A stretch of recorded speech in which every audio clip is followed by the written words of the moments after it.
Welcome to Rev Trev NFL, and today I'm going to be talking about how my Green Bay Packers smashed the Seattle Seahawks at Lumen Field. My goodness, everyone, what a night. What a night. I was there live. What a glorious night. What a glorious night. It was amazing. It was absolutely stellar. As a Packers fan, I couldn't have asked for a better evening. Absolutely couldn't have asked for a better evening. The Green Bay Packers walk into Seattle, where we've had trouble in the past. We've got lots of bad memories in Seattle, and we smashed them 30-13. 30-13, everyone. Like things that you wouldn't think that would happen. Just a complete domination. Absolutely crazy the domination that happened there.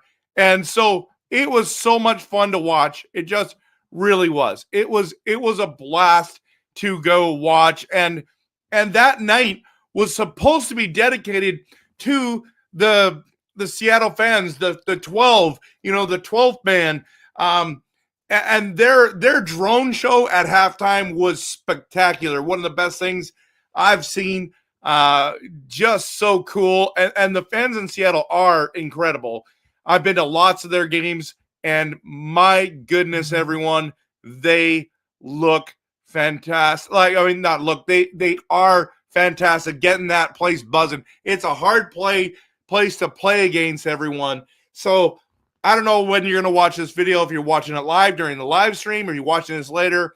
Just take a moment to hit the like and subscribe. I'm going to be diving into my thoughts of the game, and I know that I'm doing this late. I got home Monday. Then this week before Christmas has been insane. Lots of coaching my son's basketball teams and all that kind of stuff. So that's why this is a little bit later. But I really hope that you enjoy this video, because I'm going to tell you some things that you may have not seen. I'm going to show live footage. I've got all kinds of stuff that's going on. So hit the like and subscribe. But 30-13, everyone. And you know what? Let me just show you a quick video that I made that I want to show you here. And video file. It's too big for me to show to show full screen, so I'm going to be on the side of it here. But this is kind of gives you a little glimpse of tonight and what it was like to be there. It is Rev Trev live Seattle Sunday Night Football. We are here in Seattle. This is going to be an epic game. Sunday Night Football? Are you kidding me right now? Are you kidding me? This is going to be amazing. Thanks so much for checking out the channel. I'm going to be having live game footage. My prediction tonight is 27-24. I think it's going to be awesome. Huge game. Playoff implications on the line, that is. The 8-5 Seahawks have to keep winning, keep up with the Rams, and, try to win that division. Maybe the Cardinals are there too. And you know what it's like in the NFC North, the greatest division in football, baby. So it's going to be an incredible game. And if the playoffs started right now, it would be Green Bay coming to Seattle for a playoff game. So what else do you want to do here? This is going to be awesome. Enjoy the video. Hit the like and subscribe. Appreciate you all. Peace.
These are my seats from my buddy Mike.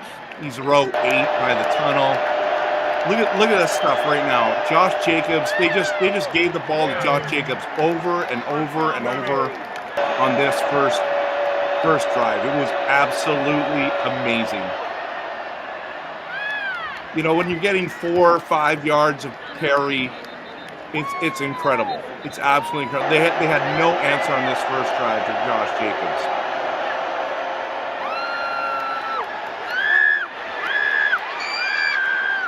I don't know why that girl was screaming, but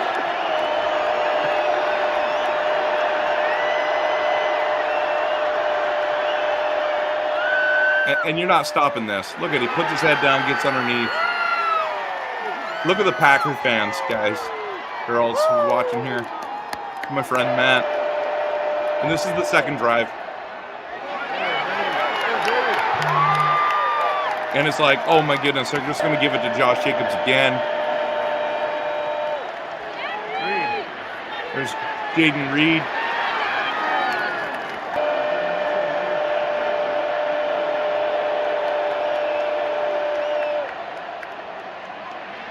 Back to Jacobs again.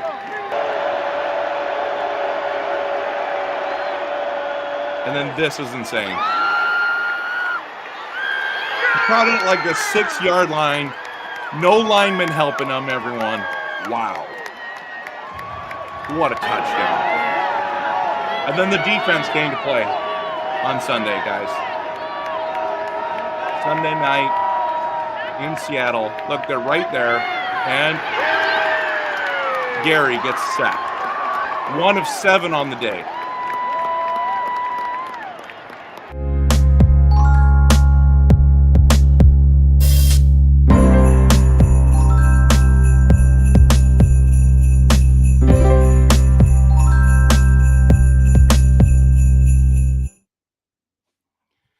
So I hope you like that.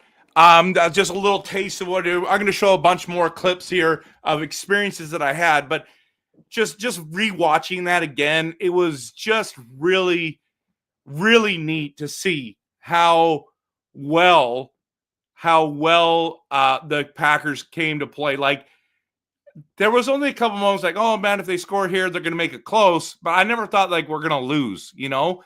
And the defense, 7 sacks by the defense, 2 interceptions. I know Gino got hurt. Sam Howell did not play well in relief. He was terrible. But and I was surprised because I actually like Sam Howell a lot. I think he's a pretty decent quarterback. But man, it was just the atmosphere in the building was electric. And I went with my buddies. I'll just show you a quick picture here. Mike in the middle, the taking the picture. That's his seats there. Obviously, there's me on the right. Then you got Daryl and then Matt. And so it was 2 Seahawks fans, 2 Packers fans going to the game. Loved it. So that was his seats there. And then he has 2 seats on the others, literally on the other side of the field. You're going to see where those seats are on. And just so fun because of the atmosphere alone. Like I've never seen a takeover of Seattle, and apparently Buffalo, when they came to town, it was the same thing this year. That was shocking to me, but this was just it was special for me as a Packers fan in the way that just the takeover was so fun. It was so fun. So Matt and I are on the other side here. And this is where the seats were, 25 rows up. Amazing seats, honestly. And we were able to watch that. And then we had the greatest section. Like all the Seahawks fans left early.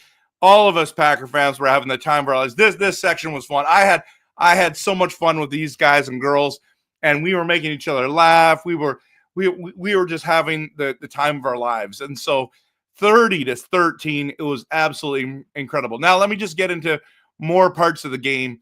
And you know, I did talk about how it felt like a Packers home game, which it wasn't. Obviously, there was more Packers fans there, so I do want to I'm not saying that it was all us only. I mean, it was probably 20+ thousand Packers fans 20,000 plus Packers fans. So, but here's the thing. Some of my takeaways, I just feel like people are sleeping on Green Bay. And apparently the media isn't doing that. Like, there's a number of people talking about Green Bay and now Green Bay. And I'm surprised, but we're kind of like, when you talk to other fans of the division or in the league, they're like, you're third in the North. And it's like, yeah, we are, but it doesn't matter where you rank in the North. If you don't get that home game, you don't win the North, then you just got to go on the road and do really well, right? That's really what it comes down to.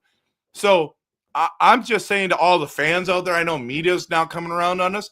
Don't sleep on us. I'm telling you right now, whoever wins the division, whether it's Minnesota, Green Bay, or Detroit, probably Detroit or Minnesota at this stage, just records wise, they're both 12-2. We're they'd have to lose a lot of games, right? And we'd have to win basically all of them in order to have a chance to do it.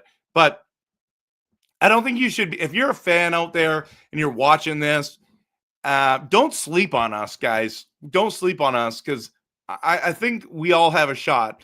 You're going to have either like two of these three are going to have road games: Detroit, Minnesota, or Green Bay. So two of those three are going on the road week one. You imagine right now, just for a moment, being the season ticket holder and you're all excited your teams have made the playoffs because they won the division, and who walks into town is Detroit or Minnesota or Green Bay.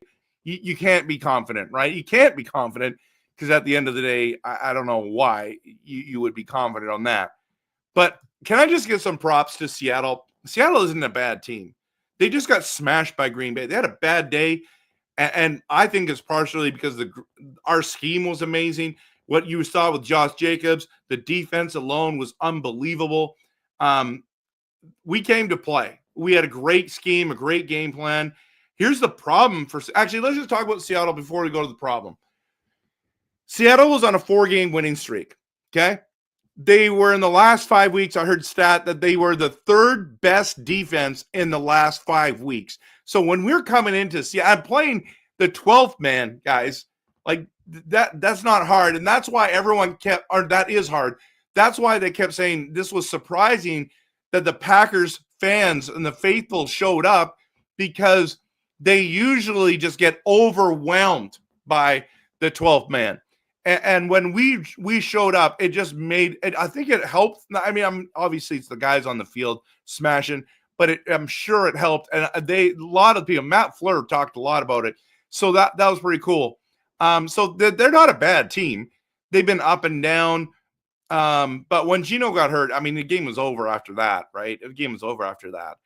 Problem is, this week they got Minnesota coming to town. That's scary. That's scary. I don't know. I think Gino's supposed to play, but they got to play a lot better in order to do anything. If they plan to win this week, they have to play. They have to have a better scheme, and they have to execute those things so much more. So just something to think about. Here's some other experiences from the game, and guys I want to talk about. At the tunnel, as you saw there, man, our O-line is not just big. Like, I was looking like, man, these guys are like, what are they feeding you? And I know there's lots of big O-lines, but watching them live, they're tough. They are tough. They're mean.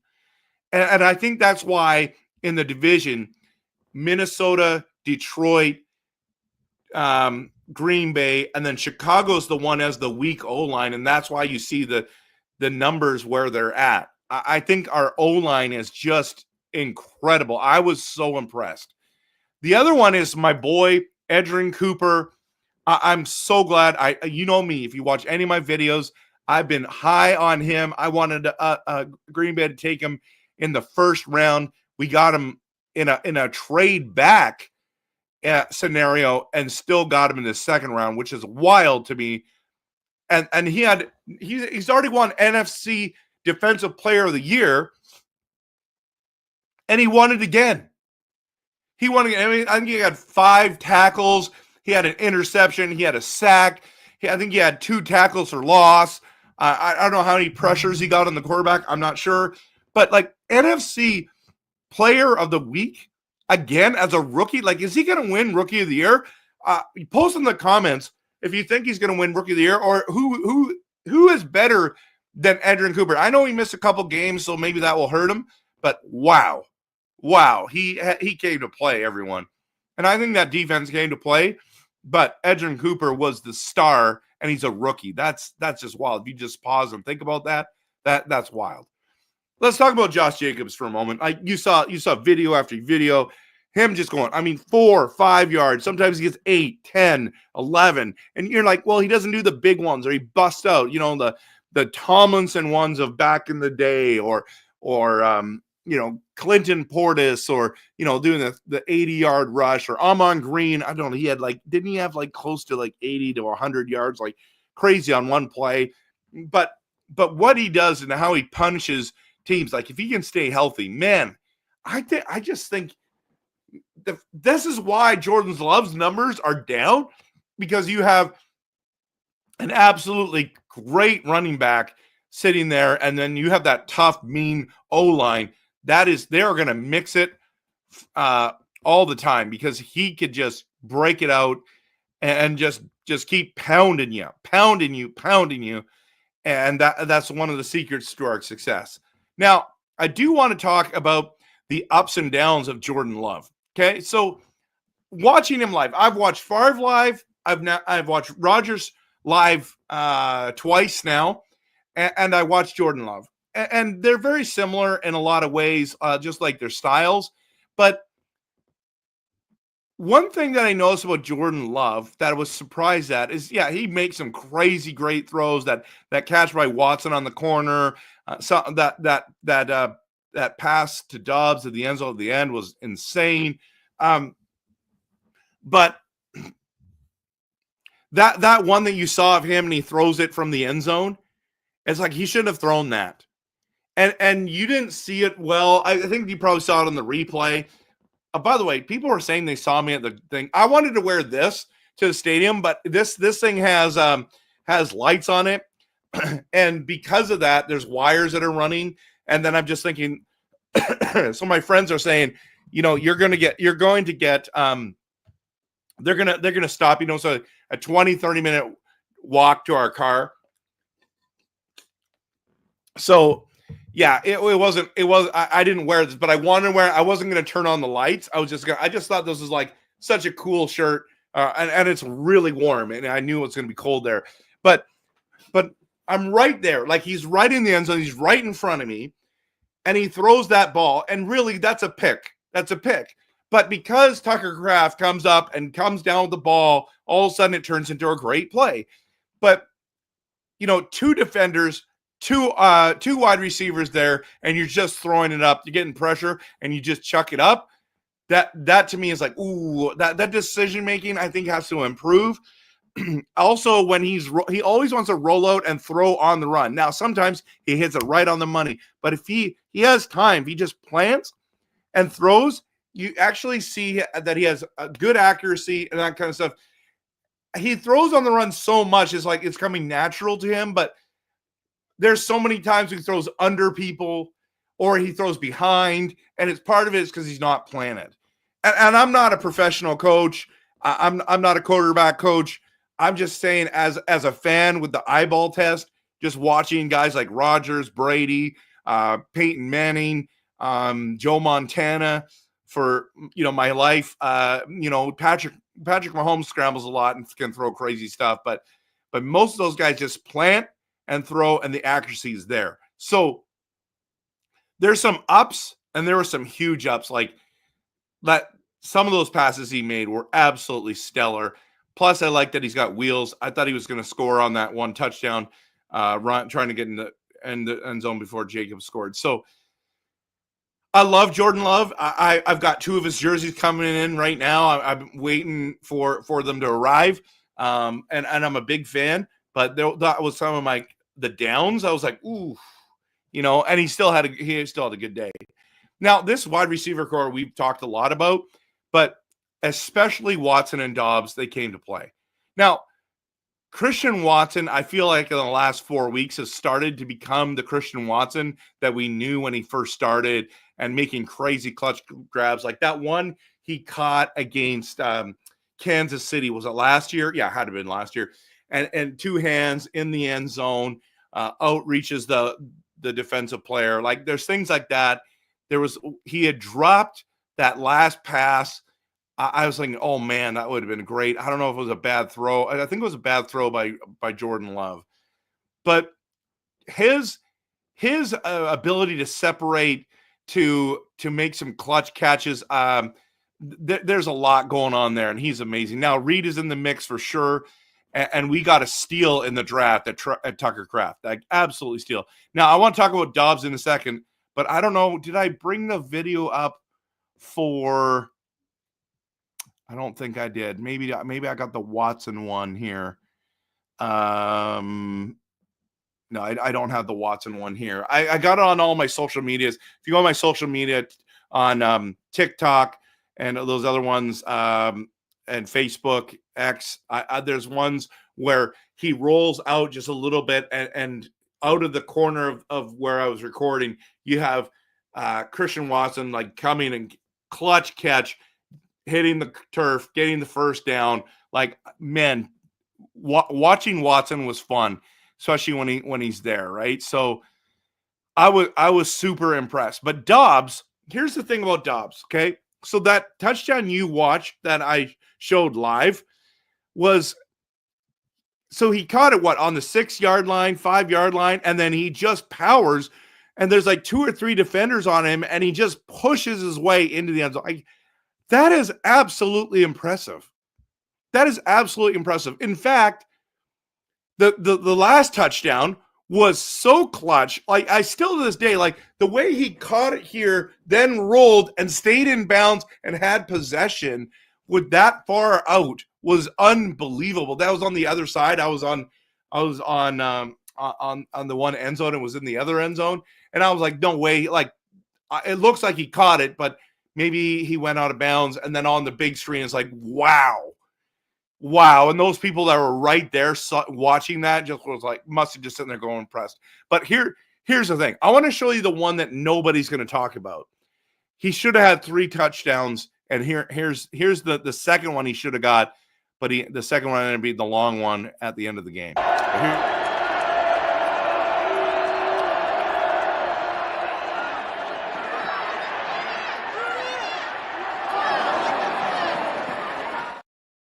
So as you saw, he turned to his, it would have been his right, and then he turned back. And I just want to watch that again. Like, he's wide open, and Jordan threw a good ball there. It was just that he couldn't find it. Right?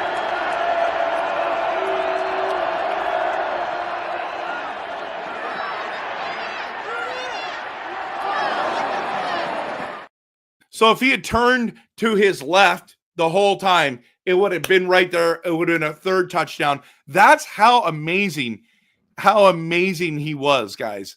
Like, I was so impressed by him.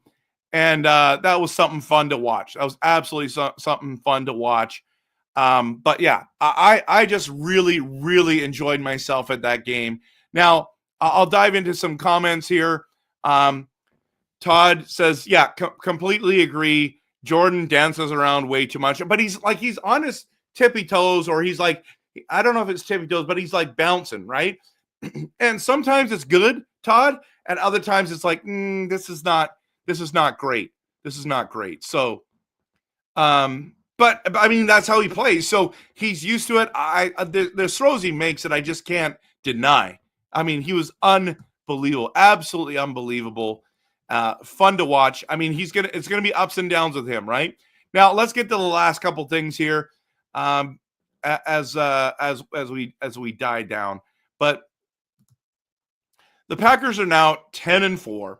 We're home versus the Saints. I thought we were on the road, but we're at home. Excuse me. Wow, we're at home. We are 13.5-point favorites. They got Rattler. Kamara's doubtful. I don't think he plays. it should be another bloodbath.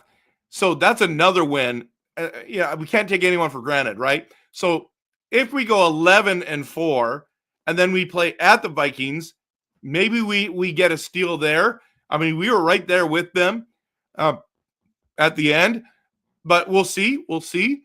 They're trying to win. We're trying to win. That's going to be a great game in week 17 and then at home against the Bears. Now, depending on where we're at, I mean, we should beat the Bears. We should beat the Saints. Now, the Bears had us. We got the blocked field goal. So who knows? Like, do we win all three of these? Do we lose all three of these?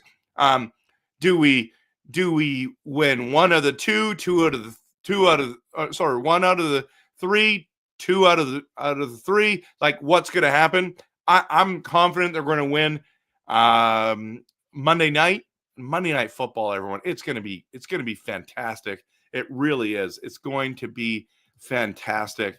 And so I'm excited to watch that. Absolutely excited to watch that. So, and I didn't bring that graphic up. I wonder if I got it here. No, I don't. So, so what do you think? What do you think they're going to do? I say we're going to be 2-1. But if the game at the end doesn't matter, I can see us at home not starting our starters or only playing them till half because it's going to be a nothing game. And maybe that's where the Bears get that win and then they get the monkey off the back. We've got 11 straight wins against them, but there's going to be a moment it's like we want to win that game too.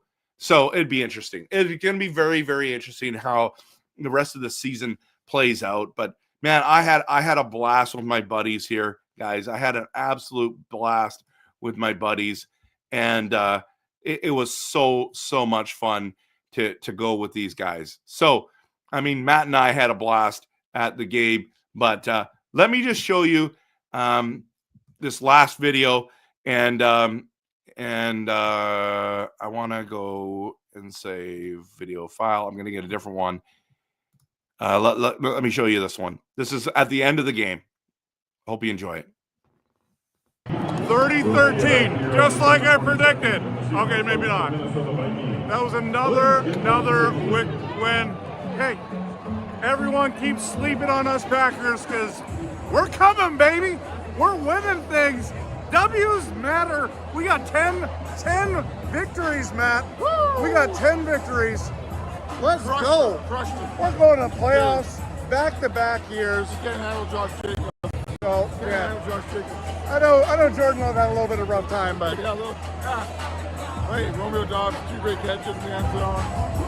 Took care of business. And nobody's perfect, okay? Nobody's perfect. So I just think at the end of the day, we're winning. We're going to the playoffs eventually here. And then anything can happen, baby.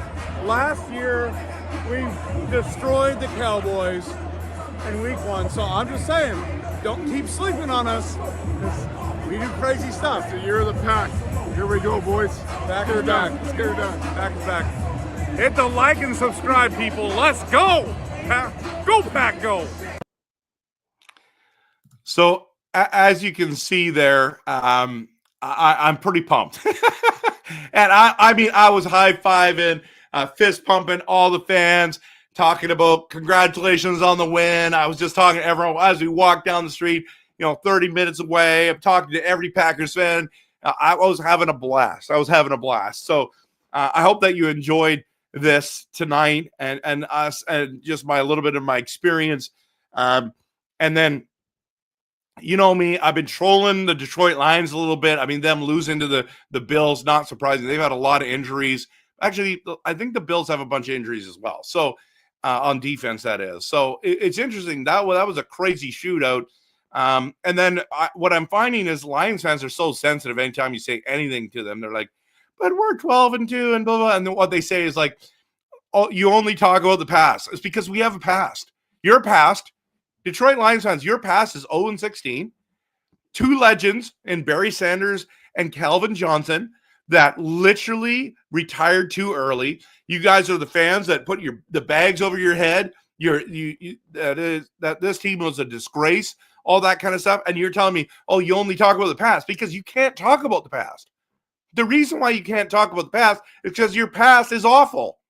But good teams can talk about the past and the present, and that's what the Green Bay Packers do. We're talking about now. But Lions fans, you guys think that you're the kings because you won a division. First time you've won the division since 1993, and all of a sudden now you're going to dominate everyone. No one's going to beat you. You're the best team in football. Come on. You don't win championships, in the regular season. You win it in the playoffs. And here's the thing. The Packers and the Lions lost to the 49ers last year, both by 3. So don't pretend to me right now that you're kings and we're peasants, because that's just not true. And don't just say, oh, you can only talk about the past. Yeah, because your past stunk, but ours hasn't. And we're the last team in the NFC North to win a Super Bowl.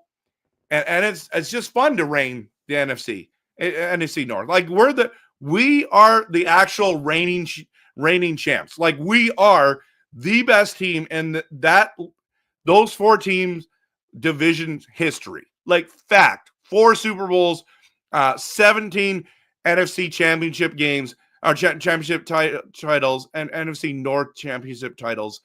You've got Minnesota, like we've won 21, but you never won the Super Bowl. So I'm sorry, you've won more division titles. Congratulations. And it matters, but because you get a home game. But what do you do with those home games? What do you do in the playoffs?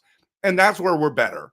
And you can argue it all you want, but until you, once you win a Super Bowl, you leapfrog the Bears. The Bears trump you because they won in 1985. They've got 11 divisional titles of the North as well. But, I mean, the Lions have 4 division titles, and they act like they're kings. It's ridiculous. Absolutely ridiculous. And that's why I made a video and talked about the reasons why the Detroit Lions will not win the Super Bowl. If you haven't seen that video, listen to me. You need to go watch this. This is a great video.